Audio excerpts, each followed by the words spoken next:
Hi, so last day today, and every time somebody exits the organization, they send email, and I said, what can I do differently?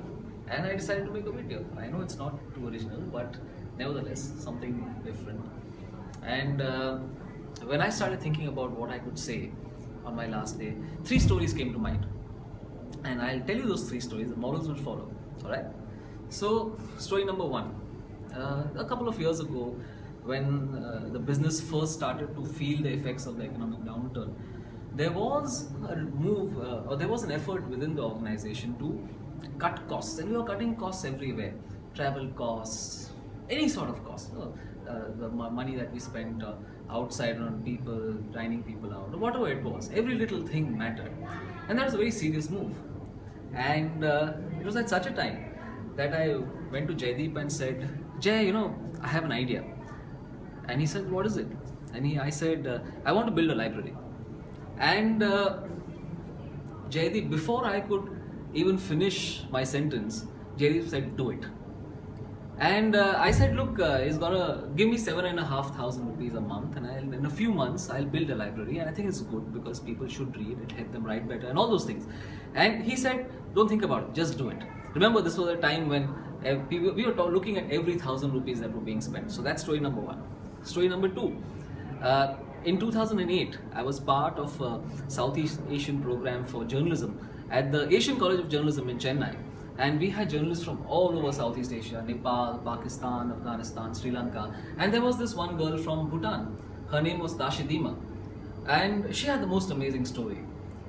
Tashi was posted in the remotest part of the densest jungle of Bhutan. And every time she had to write a story, she had to walk 3 days through the forest alone. All alone, absolutely. And to be able to go and write that story, to be able to go and file it, and then walk 3 days back to where she was posted. And God alone knows how she did it, sleeping alone at night in the forest, watching it for food and water. I have no idea, but she did it. And she is an amazing girl. So that's story number two. And story number three. When I was in newspapers, the best newsman I ever met was a 70-year-old blind person named K.N. Radhakrishnan.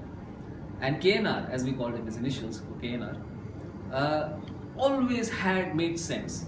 I would go to him often for advice. And newspapers are tough, especially newspapers like Midday, where he was my colleague. And we had to make snap decisions. Tight deadlines were very tight. Sometimes there are huge dilemmas. Should I take this story or that one as the lead story on page one? Or I don't have a story, what do I do?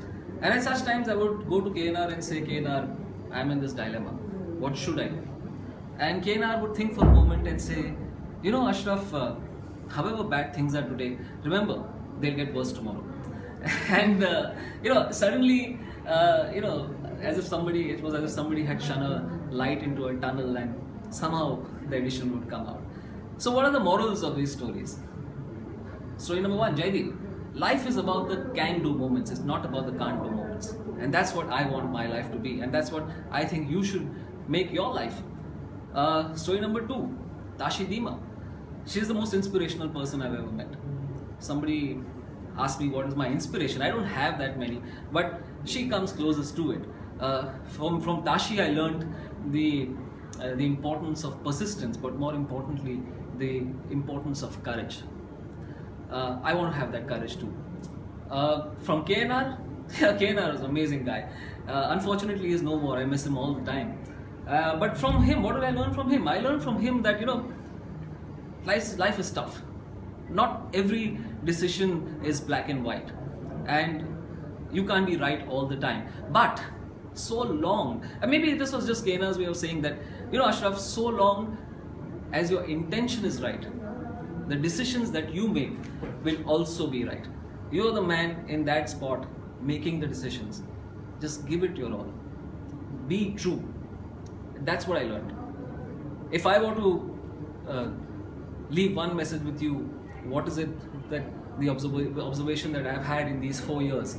I would say that sometimes I feel that we are too scared of what our senior will say, scared of what our colleagues will say, scared of what our clients will say, and we never push back. we never fight for ourselves. And if I had to change one thing, I would change that. And I think this is a great organization. The greatest gift that this group has given me is not just been to help me change my career, but it's been the associations. It's been the kind of people that has put me in touch with, and I'll never forget that. Sorry, I didn't mean to get emotional. What can I say? I wish you love, I wish you success, but I wish you the most important thing in life, and that is luck. If you want to reach me, you know where I am. Everybody has my phone number.